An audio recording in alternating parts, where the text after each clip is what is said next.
Orang menuduh Nabi Muhammad menikahi anak kecil, berpoligami, dan menjanjikan bidadari. Tapi anehnya, standar itu tidak pernah dipakai ke tokoh Bible. Soal Aisyah, jika menikah di usia muda disebut kejahatan, kenapa Abraham menikahi Hagar yang jauh lebih muda? Kenapa Ishak menikahi Ribka saat ia masih sangat muda menurut tradisi Yahudi? Dan kenapa tidak satupun musuh Nabi di zamannya menjadikan ini tuduhan? Karena saat itu usia dinilai dari balik dan kesiapan. Bukan kalender modern. Soal poligami, tokoh-tokoh Bible berpoligami tanpa batas. Abraham, Yakub, Daud, Sulaiman, bahkan ratusan istri dan selir. Islam justru membatasi. Maksimal 4, wajib adil, gagal, satu saja. Mana yang lebih mengendalikan hawa nafsu? Soal 7 bidadari, itu tidak ada dalam Al-Quran. Yesus sendiri berkata di surga orang tidak menikah seperti di dunia. Jadi surga bukan soal seks tapi balasan dan kemuliaan. Masalahnya bukan Nabi Muhammad. Masalahnya adalah standar ganda dan emosi, bukan fakta. Selamat malam Nuncio Araujo. Islam Kristen Bang? Izin bertanya ya Bang. Oke. Bentar, Abang kenalkan diri dulu. Anda dari Islam atau Kristen? Perkenalkan, nama saya Nuncio. Umur 18 tahun, saya Kristen. Di sini saya mau bertanya tentang apa stigma atau stereotip mengenai Islam yang beredar di sosial media. So ini saya pernah dengar bahwa katanya Nabi Muhammad pernah ada menikah dengan Aisyah yang di bawah umur. Sorry Bang, di tempat Anda kok noise sekali gitu ya, gerusuk gitu. Tunggu dulu ya.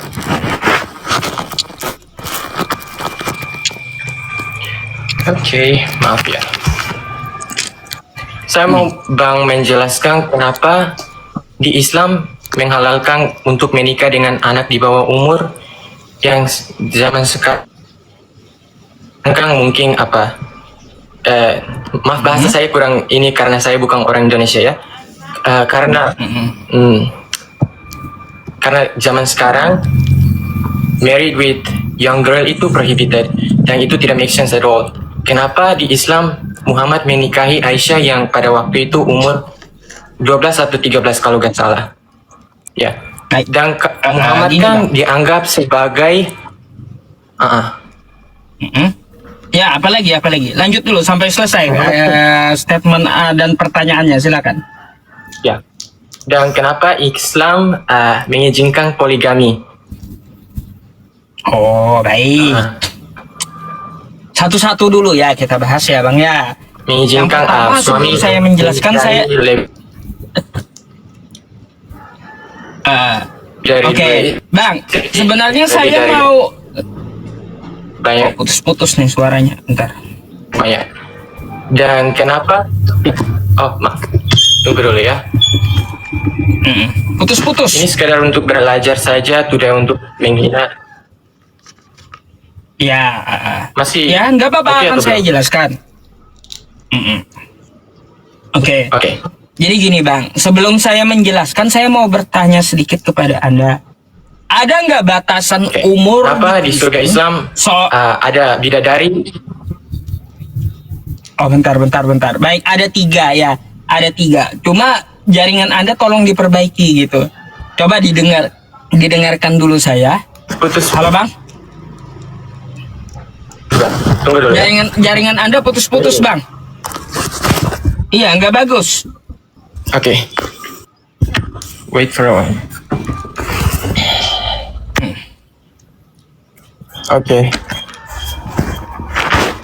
Oke, sebelum saya menjelaskan Bang, saya mau tanya sedikit. Ada nggak di Kristen atau di Katolik membatasi seorang wanita itu berapa batasan dia boleh dinikahi? Tidak ada, menurut saya tidak ada. Nggak ada, baik, kan nggak ada. Sebenarnya udah tahu di agama ada, Anda nggak ada, artinya nggak perlu heran kenapa Nabi Muhammad menikahi Aisyah di umur 9 tahun, kan gitu. Tapi nggak apa-apa, ini sebagai pembelajaran untuk kita semua gitu ya Bang ya. Pertama gini Bang, kan ada sebuah peribahasa ya. Peribahasa, belajar di waktu muda bagaikan mengukir di atas batu. Betul? Belajar di waktu tua bagaikan menulis di atas pasir. Betul gak? Betul. Itulah pintarnya Nabi Muhammad. Kenapa saya bilang pintar Nabi Muhammad itu? Dia menikahi yang lebih muda agar apa? Agar umatnya dapat mencontoh dari ingatan Aisyah bagaimana seorang perempuan muslimah melayani suami di rumahnya. Makanya tuh ya, hadis Islam hampir 50% tentang wanita, cara melayani suami, ya, cara bersih-bersih diri, itu hampir 50% dari istri Nabi yang paling muda tadi, Bang. Cara membersihkan haid, cara melayani suami, cara yang lain-lainnya, ibadah juga ada hadisnya. Itulah pintarnya Nabi Muhammad kenapa menikahi yang muda, karena ingatannya kuat. Ketika Aisyah ditanya bagaimana ketika melayani Nabi di rumah, maka dijelaskan oleh istri Nabi yang muda tadi, dan itulah sebagai pembelajaran bagi umatnya. Tuh gunanya, khususnya akhlak seorang wanita, ya betul gitu. Nah, jadi gini juga Bang, berkaitan tentang masalah Nabi Muhammad menikahi Aisyah di umur 6 tahun, dikumpuli 9 tahun, itu hadis kontroversi. Ada dua, versinya ada dua. Ada dua.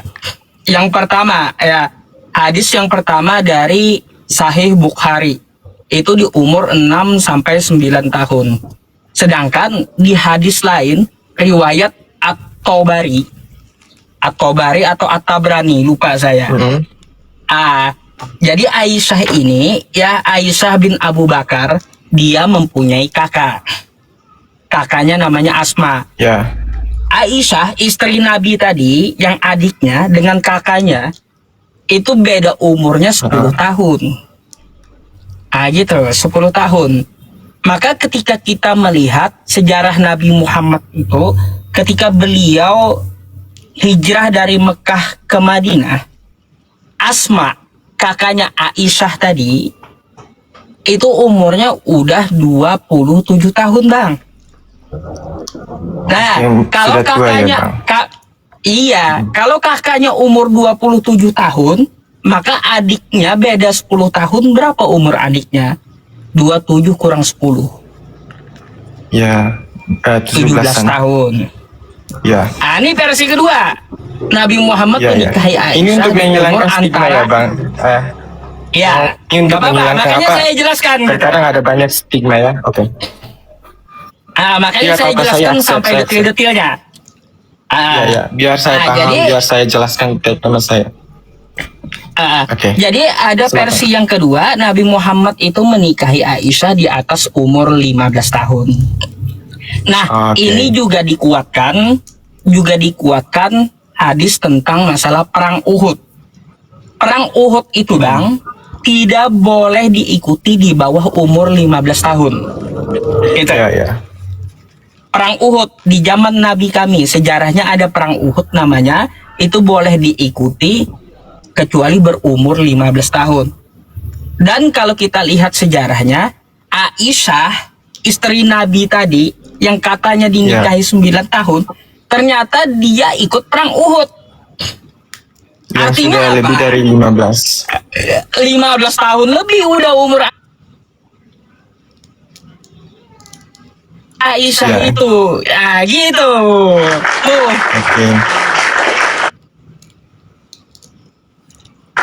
Nah, itu yang kedua, Bang. Kontroversi.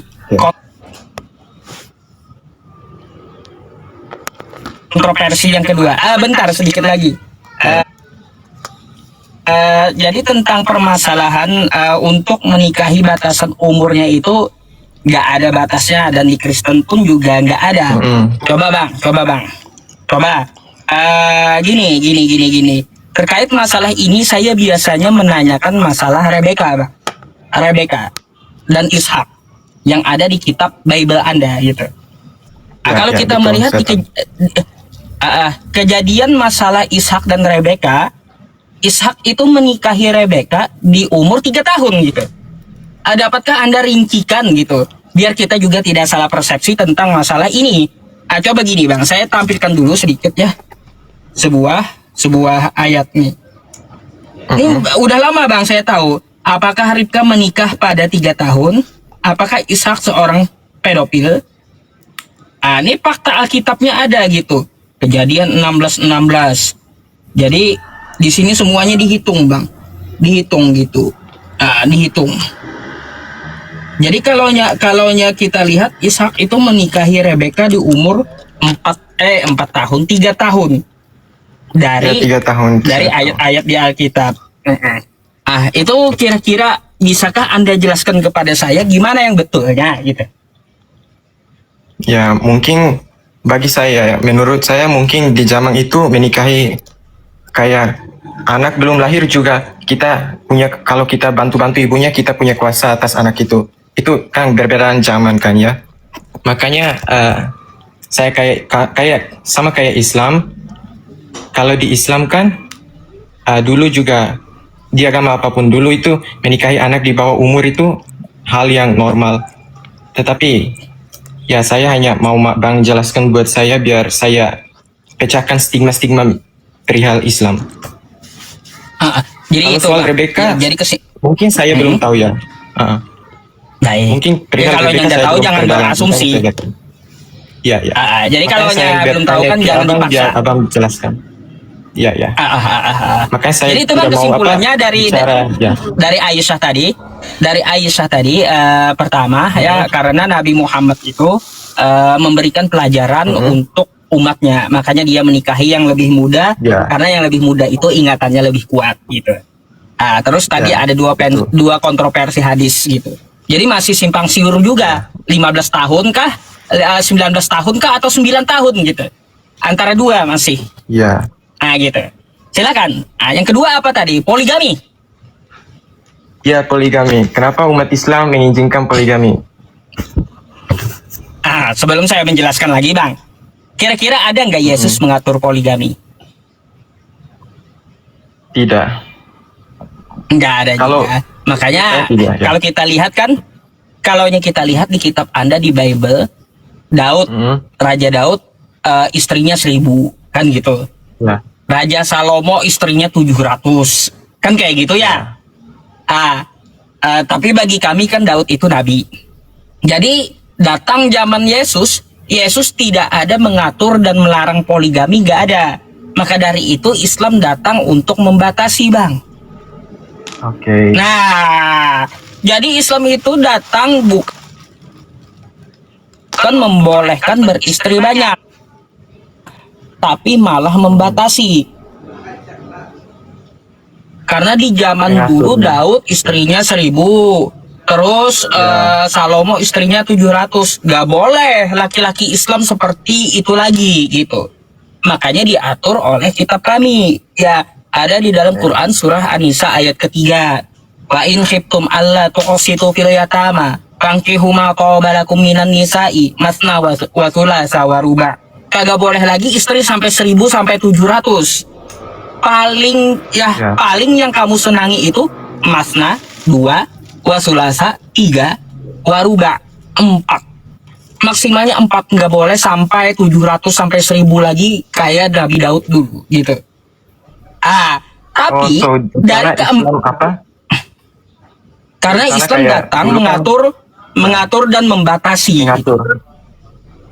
Mengatur dan membatasi ajaran dari Nabi terdahulu yang istrinya sampai 1000. Di Islam nggak boleh lagi kayak gitu. Makanya Islam datang untuk mengatur dan membatasi. Nah, mengaturnya kayak gimana? Katanya paling maksimal 4. Tapi ada kalimat kelanjutannya. Fa in khiftum alla ta'dilu fawahidah. Kalaunya tidak mampu berlaku adil, maka menikah satu saja.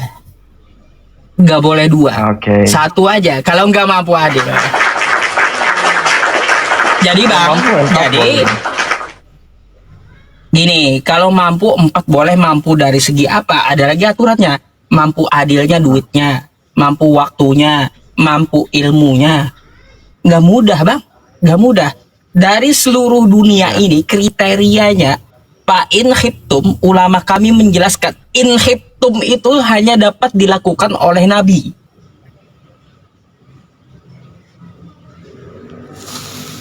Selain Nabi nggak ada yang mampu melakukannya. Tuh, makanya Islam datang dengan mengatakan dan mengatur laki-laki Islam menikah satu saja. Gitu, Bang. Sebenarnya sebelum saya mengetahui ini, saya ada persepsi bahwa mungkin ajaran Islam itu tidak benar. Tetapi setelah abang menjelaskannya, saya jadi paham dan memecahkan apa yang selama ini saya kira ajaran sesat atau tidak baik. Tetapi ya, dengan abang yang jelaskan, saya berterima kasih sekali. Iya, Bang. Masalahnya kayak gini. Itu bukanlah kewajiban atau keharusan. Jadi poligami itu hanyalah sebuah pilihan, opsi gitu. Opsi maksudnya kayak gimana? Contoh kayak gini, Bang. Ya, contoh kayak gini. Saya menikah nih ya dengan istri saya. Tapi ternyata rupanya istri saya mandul gitu. Oke. Sedangkan saya menginginkan keturunan dari biologi saya. Maka solusinya saya menikah lagi dengan istri yang kedua. Tapi dengan syarat mampu adil.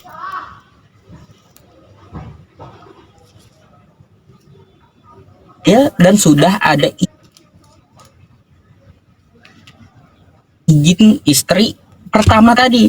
Kalau istri pertamanya nggak ngizinin kayak gimana? Berarti nggak bisa adil dia. Maka harus tetap menikah satu saja. Paling solusi yang lainnya mengangkat anak angkat gitu. Jadi poligami itu hanyalah sebuah solusi, bukan sebuah kewajiban atau keharusan gitu, Bang.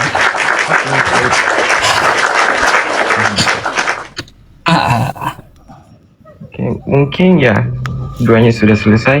Dan ini video yang viral banget di TikTok mengenai kalau umat Islam mati, kalau mereka ke surga akan dilayani oleh bidadari.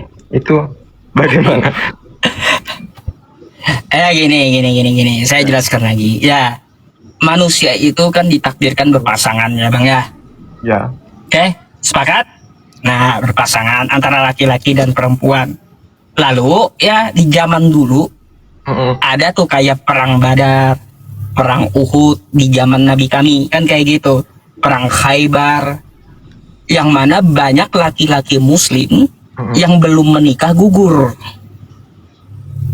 Meninggal dia sebelum menikah. Pertanyaannya, apa keadilan Tuhan bagi dia? Sedangkan Tuhan mentakdirkan kita untuk berpasangan. Maka dari itu, bidadari itu hanya untuk laki-laki Muslim yang gugur di medan perang.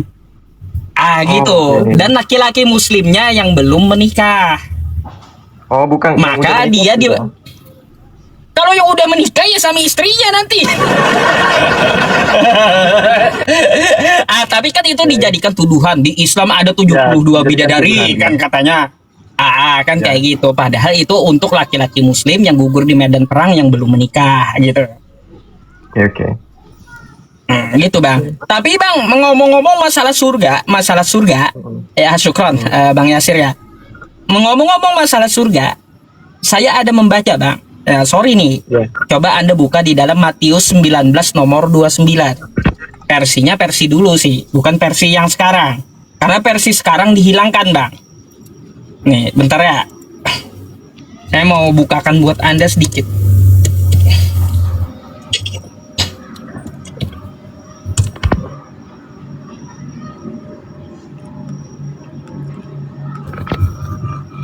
Bentar.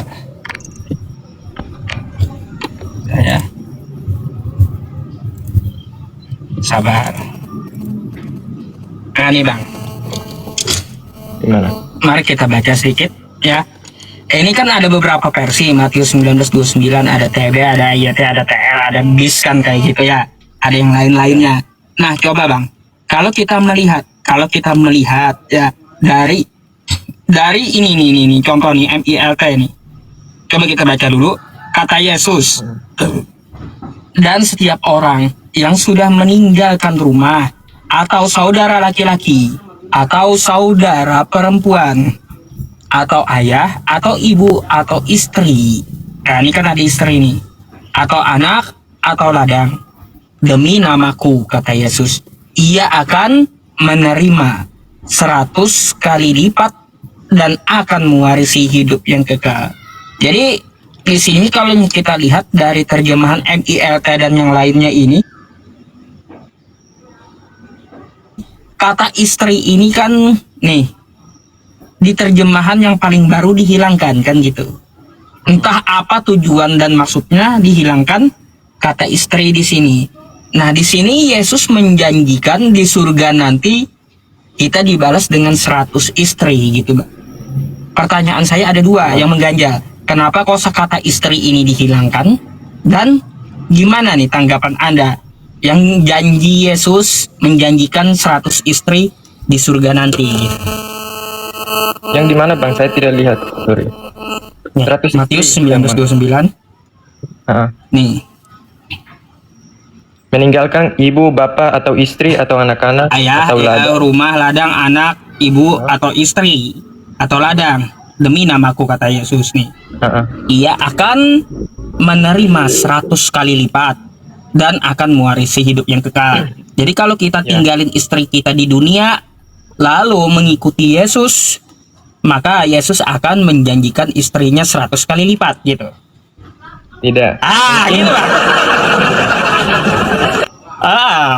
Artinya 100 kali lipat itu mungkin adalah berkat atau kehidupan kekal setelah kita meninggalkan istri atau anak atau yang kayak kita pilih untuk memilih Yesus. Setelahnya kita akan berkelimpahan berkah, itu yang diajarkan.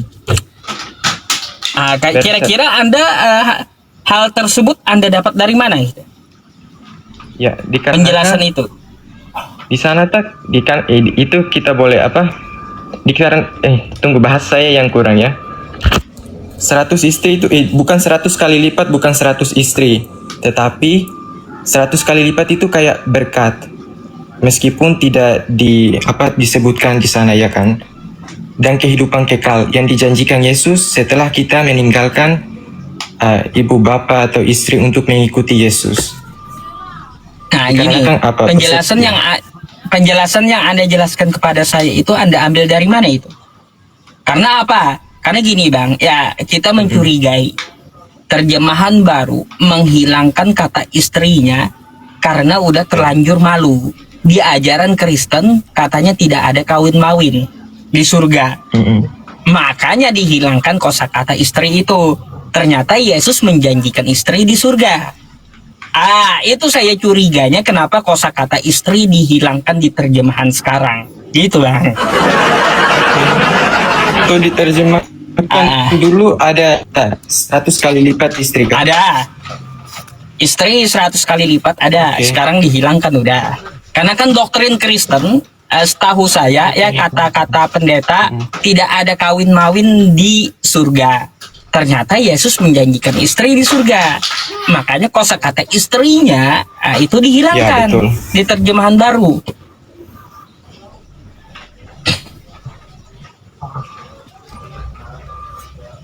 Gitu. Itu sih Bang. Ya, kalau penjelasan Anda itu Anda ambil dari mana, mungkin Anda bisa memberikan referensinya dari saya gitu. Kepada saya bisa diberikan referensinya, maksud saya. Ya. Mungkin saya belum baca yang terjemahan lebih di belakangnya. Nanti baru saya cari tahu lagi. Kitab Sabda. Kalau mau mudahnya kita buka di internet aja. Kalau kita mau mudahnya buka di internet aja, Alkitab Sabda Matius 19:29. Ini kan terjemahannya semuanya ada tuh. Dari zaman bahula sampai zaman kambing beranak kuda ada gitu. Terjemahannya. Mana yang menyebutkan 100 istri, Bang? Mana yang menyebutkan 100 istri? Oh. Nih. Bentar, saya bukakan, saya balik.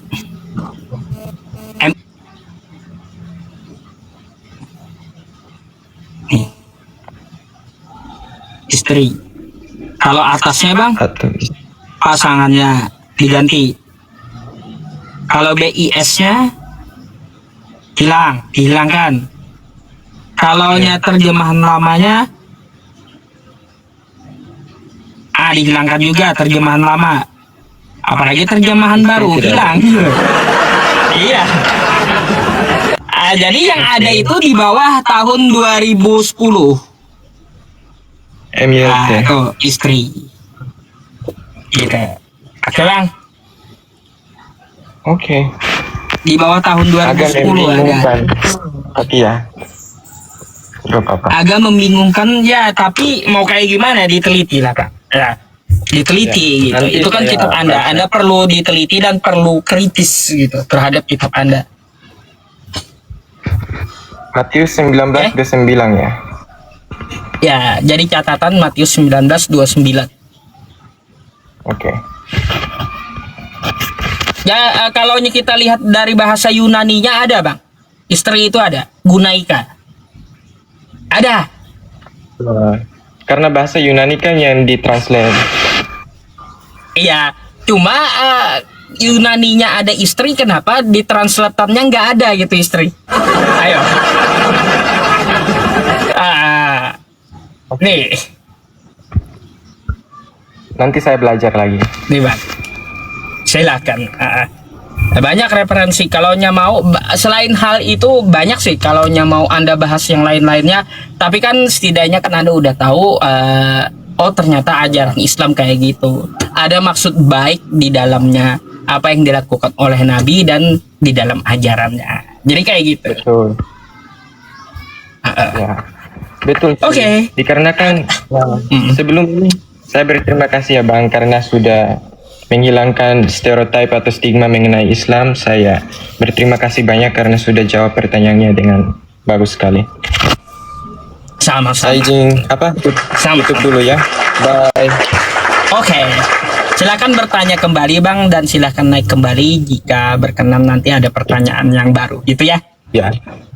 Oke, terima Oke. kasih. Thank you Bang. Selamat malam. Terima kasih.